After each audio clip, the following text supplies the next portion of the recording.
come to the 10-minute rule motion. Andrew Bridgen.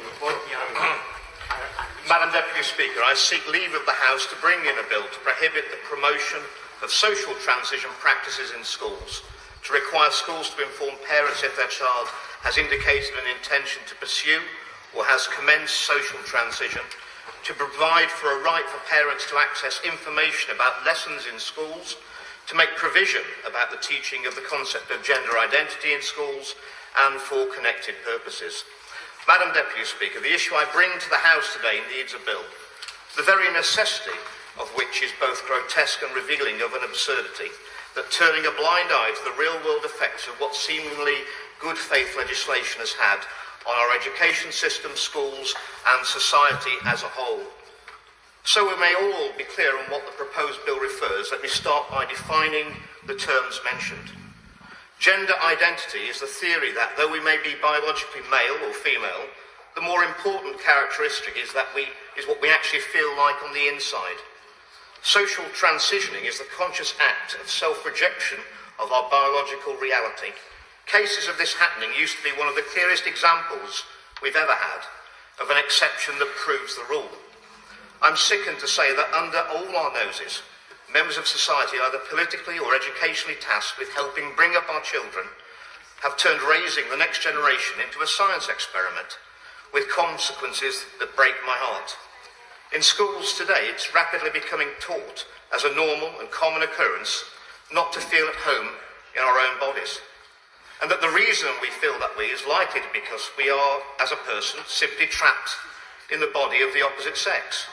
In some schools, Madam Deputy Speaker, 1 in 15 children now identify as something different from their actual biological sex. Madam Deputy Speaker, the exceptions that prove the rule are now becoming the rule.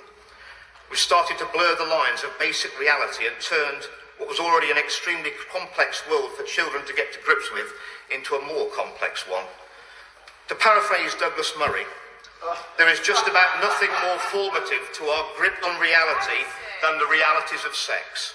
The first, most basic, most instinctive thing we become aware of when we're either growing up or even meeting someone new is simply that there are boys and there are girls. By dismantling this, we dismantle the world and pull out a foundational block of society. Who knows where the Jenga tower may fall? But one thing is certain, the tower will fall, and we should all be ashamed that we would doom our children to such a fate.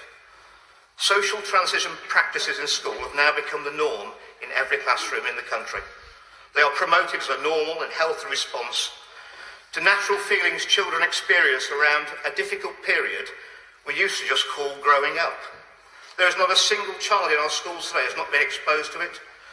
They include the policing of language by mandating the use of a child's preferred pronouns, referring to a boy as she or her instead of he or him or vice versa. The use of body alterations to reflect their transition to the opposite sex, which primarily takes the form of surgical castration for boys, double mastectomies for girls, Frankenstein-esque genitalia being created from grafts of skin, and drugs to pause or halt puberty taking place. Teachers, students, even parents who don't oblige are punished and ostracised. In Canada, Madam Deputy Speaker, calling a child by their wrong pronoun is already a crime. The common consensus is that this gender-based ideology came about from adolescents who are more inclined to adopt the so-called progressive liberal values. But this, Madam Deputy Speaker, couldn't be further from the truth. The origins of gender ideology came about from rogue academics of the 20th century who have since been discredited, laying the groundwork for future socialist thinkers to start making more and more wild claims about the nature of our societies. George Bernard Shaw was one of those who opened Pandora's box by coining anti-family rhetoric and the rejection of societal gender norms. In 1928, Shaw wrote, and I quote, "The social creed must be imposed on us when we are children. It is quite easy to give people a second nature, however unnatural, if you catch them early enough." Chilling words, Madam Deputy Speaker, yet here we are, voluntarily following his playbook. This has not come from our children spending more and more time in the echo chamber of social media.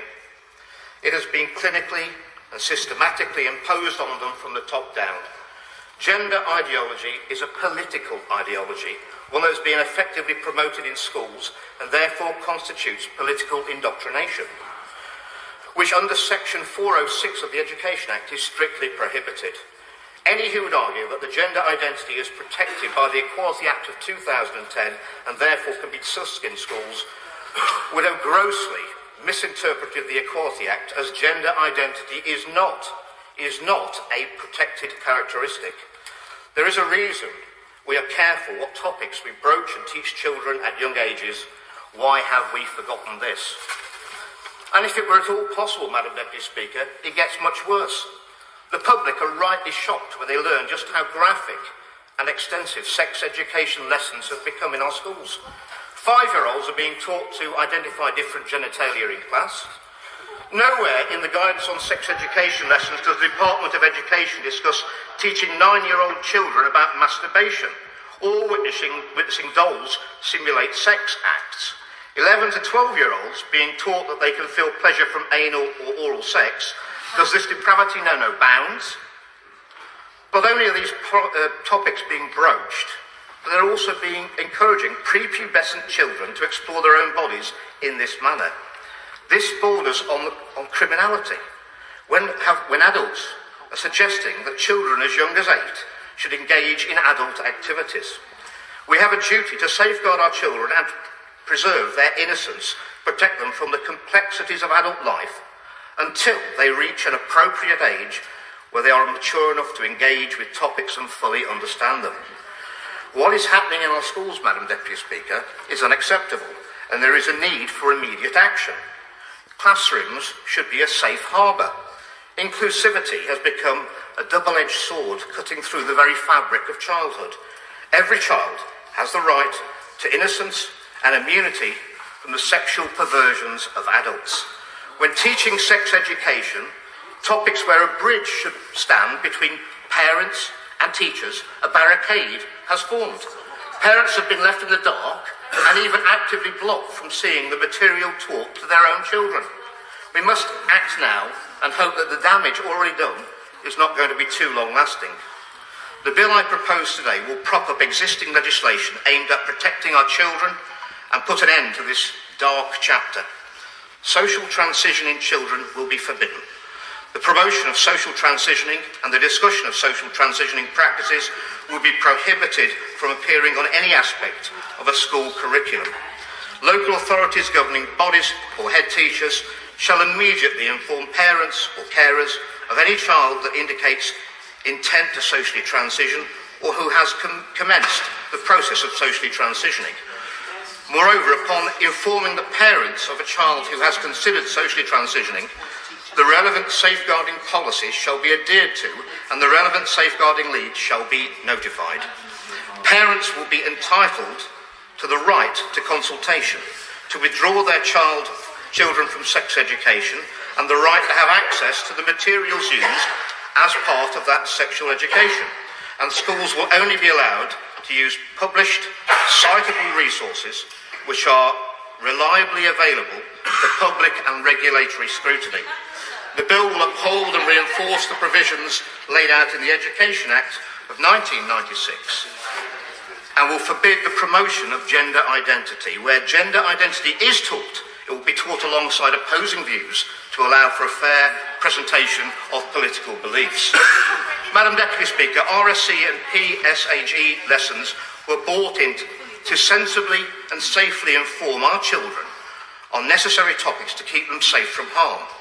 Let's get a grip of the legislation and deliver on the original purpose intended. Madam Deputy Speaker, our children are not guinea pigs. It's high time this House took charge and stopped allowing ideologies passed down from mad scientists which treat them as such. My proposed bill will protect children, reassure parents and offer certainty to teachers. Madam Deputy Speaker, I wish with all my heart this bill was not necessary, but it is needed and it's desperately needed. The honourable member have leave to bring in the bill. Sir Ben Bradshaw. Thank you, Madam Deputy Speaker.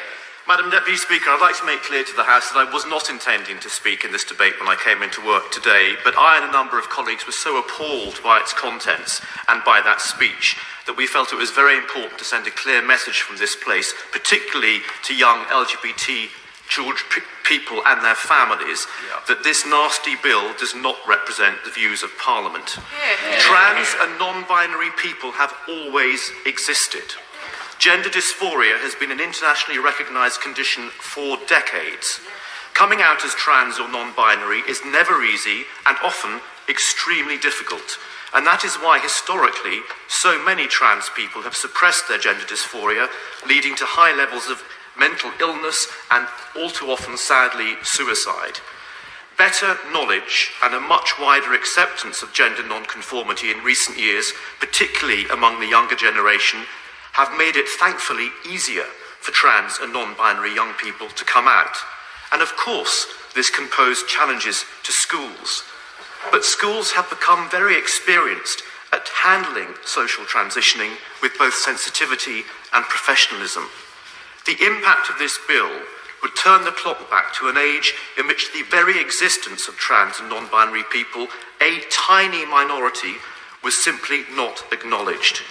It would force young people to continue living in their gender assigned at birth, even when, as in the vast majority of cases, they have the full support of their parents to transition and live in their chosen gender. Parents would face the impossible choice of forcing their child to continue living in the gender they no longer identify with all the negative, often devastating impacts on that child's mental health, or removing them from school and educating them at home. There is no evidence that the way schools currently deal with these very small number of cases is not working. For young LGBT people whose families are not supportive of their sexuality or gender identity, the consequences of this bill would be even worse. It would, in effect, force schools to out LGBT students. The National Society for the Prevention of Cruelty to Children says young people should never, ever be outed against their will, except when serious safeguarding concerns require it. 1/3 of homeless young people are LGBT who have been rejected by their families. The Albert Kennedy Trust, a charity that does fantastic work with homeless young LGBT people, has seen a 70% increase in referrals in the last 3 years. And half of LGBT young people report they would be worried about coming out to their families because of hostility from one or more family member. Madam Deputy Speaker, this bill is not about the welfare of young people. It's not about the smooth running of our schools. It's about a cynical but completely transparent attempt by a conspiracy theorist who is too right-wing, even for today's Conservative Party, to stoke the culture wars on the backs of our most vulnerable minority and their families. And it is despicable, and I urge colleagues in this House to give it a resounding thumbs down. The question is that the honourable member have leave to bring in the bill.